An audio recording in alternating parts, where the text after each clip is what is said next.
Merhabalar, ben Rumet Şahin. Hepiniz yeni bir Revit dersine hoş geldiniz. Bugün küçük bir alıştırma yaparak başlamak istiyorum. Daha sonra temel modify komutlarına geçeceğiz. Bu komutlarla birlikte artık çizdiğimiz kapıları, duvarları ve pencereleri nasıl hareket ettirebiliriz, istediğimiz gibi düzenleyebiliriz. Bunlara yavaş yavaş giriş yapmış olacağız. Burada yapacağım alıştırma ile alakalı bazı istenenler var.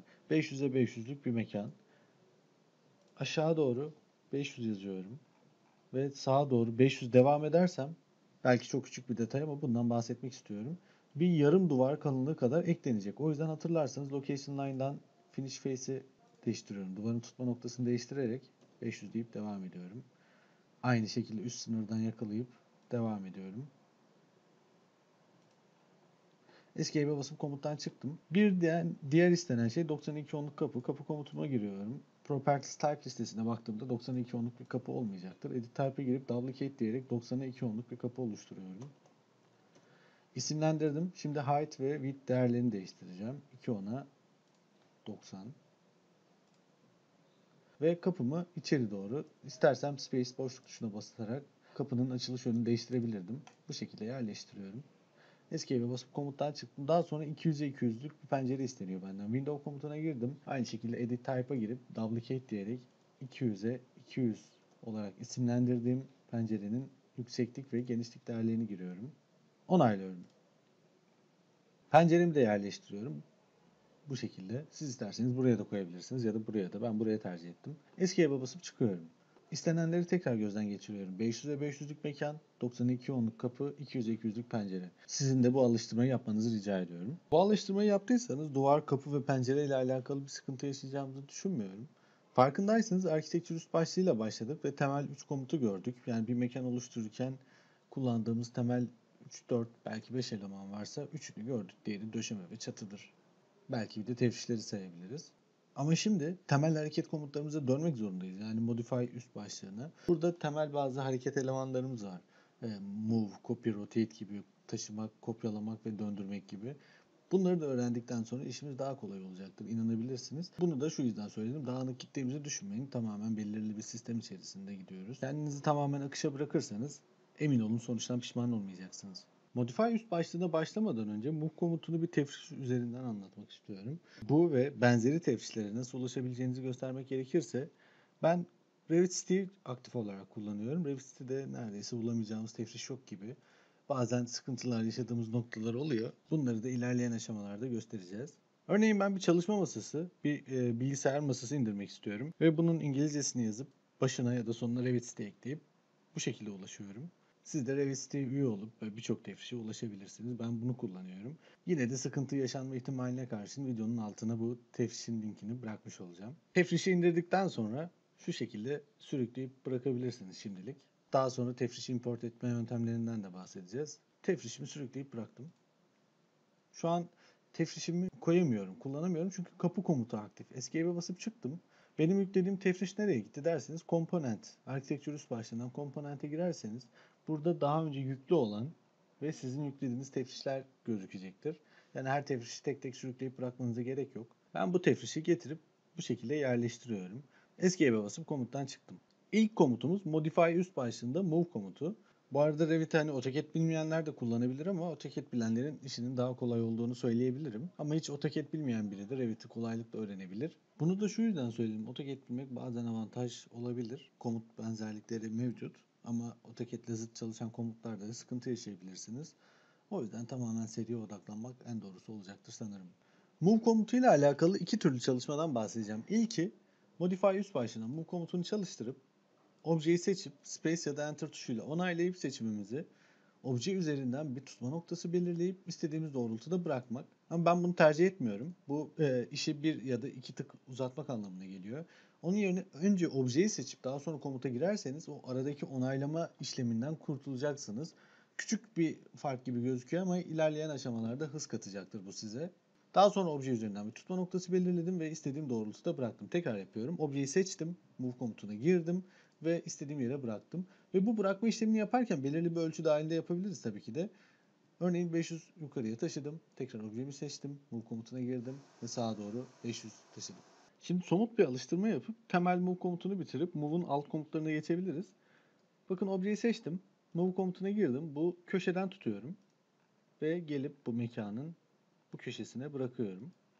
Siz de bunu yaptıysanız bir sıkıntı yoktur diye düşünüyorum. Farkındaysanız Move komutunu çalıştırdığınızda, objeyi seçip Move komutuna girdiğinizde burada bir alt bar açılıyor. Bu alt barda bizim 3 tane seçeneğimiz var. Biri Constrain, diğeri Disjoin ve Multiple seçenekleri. Bunların ne işe yaradığından bahsedeceğim. Az önce yaptığımız alıştırmada objeyi seçip çapraz, düz, sol, sağ istediğim yönde hareket ettirebiliyordum. Ama buradaki Constrain seçeneği aktif edersek AutoCAD bilenler aşina olacaktır. Ortho gibi. F8 komutundaki orta gibi sadece dik ve yatay eksenlerde hareket ettirebilirim. X ve Y eksenlerinde. Çapraza istesem de götüremiyorum, görüyorsunuz. Constraint seçeneği bu işe yarıyor. Bazen bu aktif olabilir. Objeyi istediğimiz gibi taşıyamayabiliriz. O yüzden buna dikkat edin. Kapatıyorum. Escape'e basıp komuttan çıktım. Disjoin seçeneği ise duvarlarla alakalı bir durum. Örneğin ben bir duvar taşımak istediğimde duvarı seçip Move komutuna girip bu duvarı 100 santim sola taşı dediğimde farkındaysanız bağlı olduğu bütün duvarlar 100 santim sola hareket etti. Ama bu durum her zaman istediğim bir şey olmayabilir. Evet, genel anlamda işimi çok kolaylaştıran bir şey. Ben mekanı genişlettiğimde ya da küçülttüğümde alt ve üst bağlı duvarlarda benle birlikte hareket ediyor. Bu taşıdığım duvarla birlikte hareket ediyor. Bu işimi çok kolaylaştıran bir şey ama her zaman istediğim bir şey olmayabilir. Bazen kopuk, bağlantısı bir duvar oluşturmak isteyebilirim. Bu durumlarda da objeyi seçip Move komutuna girdiğinizde aşağıda Disjoin seçeneği aktifse bu bağlantıyı koparıp o şekilde hareket ettirecektir. Bakın az önce duvarı hareket ettirdiğimde bağlı olduğu bütün duvarlar hareket ederken artık sadece kendisi hareket ediyor. Tekrar deniyorum. Bu şekilde eski yerine getirebilirim. Peki ben eskisi gibi birlikte hareket etmesini nasıl isterim? Tekrar Move komutuna girip Disjoin'i aktifliğini iptal edip tikini kaldırırsak bu şekilde istediğimiz gibi hareket ettirebiliriz. Buradaki üçüncü seçeneğimize bakacak olursak duvarı seçip Move komutuna girdiğimde Multiple'ın zaten kullanım dışı olduğunu görüyoruz. Bunu daha çok Copy komutunda kullanacağız. Copy komutuna geçebiliriz. Yine Modify üst başlığında yer alan Move komutunun hemen sağında Copy komutu yer alıyor. Bunu yine bu masa örneği üzerinden anlatmak istiyorum. Masayı seçtik, Copy komutuna girdik ve bir kopyalama noktası seçip daha sonra doğrultuyu belirleyip bıraktık. Ve aynı öğeden iki taneye sahip olmuş olduk. Bunu da yine aynı Move'daki gibi seçip bir doğrultu belirleyip ölçü girerek de yapabilirdik tabii ki de. Move komutuyla çok benziyor işleyişi. Siz de denerseniz göreceksiniz. Objeyi seçtik.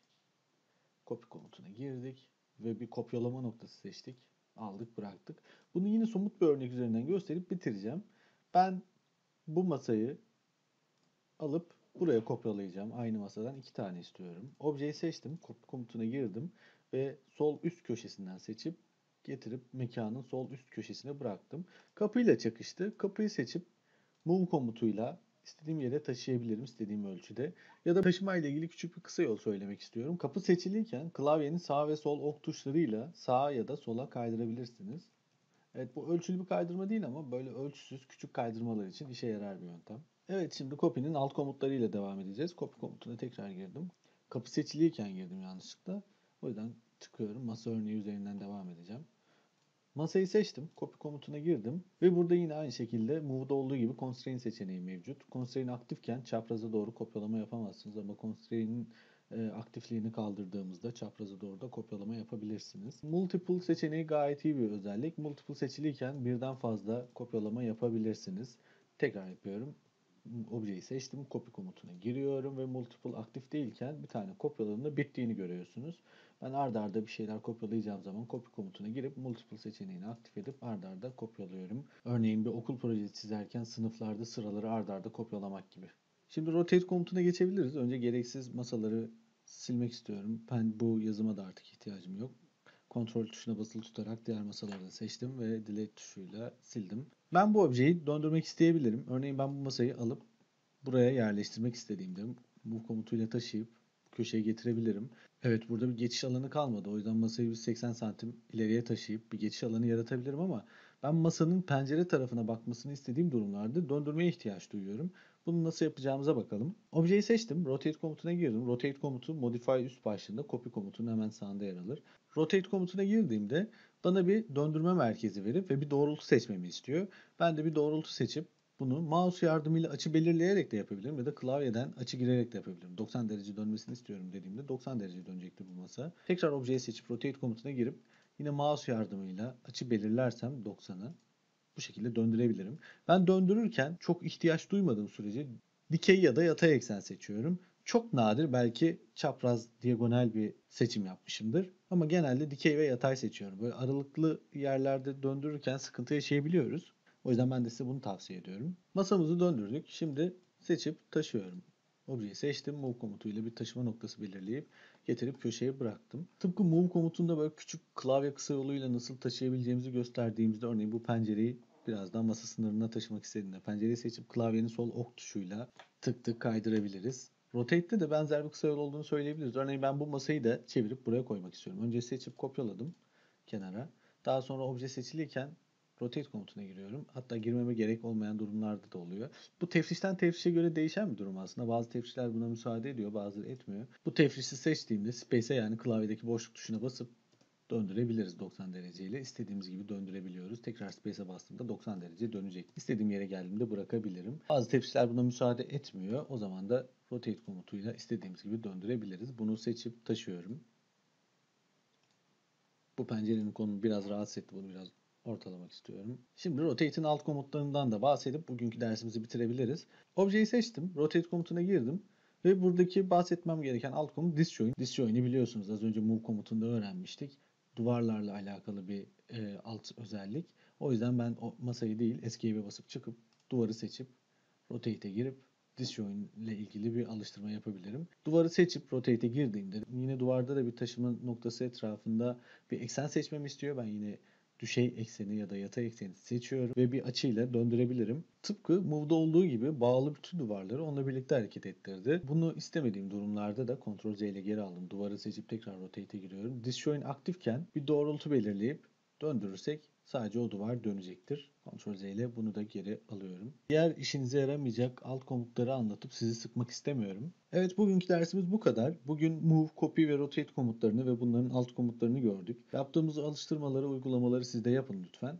Bunlar temel basit komutlar ama ilerleyen aşamalarda birlikte bir projeyi başından sunum, görselleştirme aşamasına kadar, sonuna kadar götürdüğümüzde senkronize gidebilmek için ya da sağlam gidebilmek için aynı hızda çiziyor olabilmemiz lazım. Bütün bunlar da bizim aslında o aşamada bizim hızımızı etkileyecek şeyler. Revit'i kullanma amacımız zaten daha iyi tasarımlar yapabilmek, daha hızlı tasarımlar yapabilmek. O yüzden bu alıştırmaları sıkı tutarsanız daha iyi tasarımları Revit'in de yardımıyla, sizin de hızınızla ve becerinizle daha hızlı yapabilirsiniz. Beni dinlediğiniz için teşekkür ederim. Videoyu faydalı bulduysanız like butonuna basın lütfen. Her türlü soru, görüş ve öneriniz için yorum bırakın. Yakın Kampüs kanalına abone olmayı unutmayın. İyi çalışmalar dilerim.